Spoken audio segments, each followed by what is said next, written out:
மொக்கை இப்போது சூடம் வியாபாரத்தில் தமிழ்நாட்டிலேயே முக்கிய புள்ளியாக முன்னேறியுள்ளான். ஒரு வழியாக போராடி குருவம்மாவையும் கல்யாணம் முடித்துக் கொண்டான். ராசுவுக்கும் மகிக்கும் திருமணமாகி ஒரு குழந்தை இருக்கிறது. ராசு சொந்தமாக ஜெராக்ஸ் கடை வைத்துள்ளான். அளவான சம்பாத்தியம் என்றாலும் மிக சந்தோஷமான வாழ்க்கை. பன்ருட்டி மாநகராட்சியில் குப்பைகளை அகற்றும் பணியை லேசுக்கு எடுத்துள்ள வெல்லஸ்லி பிரபு நன்கு சம்பாதித்து சொந்தமாக ஒரு வீடு கட்டி கொண்டிருக்கிறார். ருத்ரன் தன் சொந்த ஊரில் மக்களுக்காக பணியாற்றுகிறார். மூடநம்பிக்கை பற்றிய விழிப்புணர்ச்சிகளை மக்களிடையே ஆழமாக பரப்பி வருகிறார். பெரிய அளவில் மாற்றமில்லை என்றாலும் நம்பிக்கையோடு உழைத்து வருகிறார். ராணா சிங் புவனாவிய திருமணம் செய்து கொண்டு நெய்வேலி சுரங்கத்தில் பணிபுரிகிறான். இப்போது அவன் வேறொரு ஆளாக வாழ்கிறான்.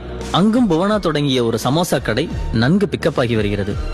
கிரி சேட்டன் புதிதாக இன்னொரு டீ கடையும் ஆரம்பித்துள்ளார். அவரது மகன் பள்ளியில் மாநில அளவில் முதலிடம் பெற்றுள்ளதால் கோழிக்கோடு ரீஜனல் இன்ஜினியரிங் காலேஜில் ஆர்கிடெக்சர் சீட் கிடைத்துள்ளது.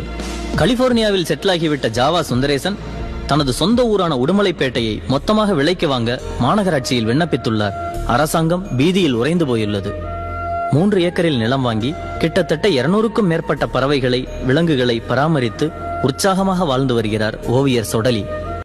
Bad boy from the block tonight.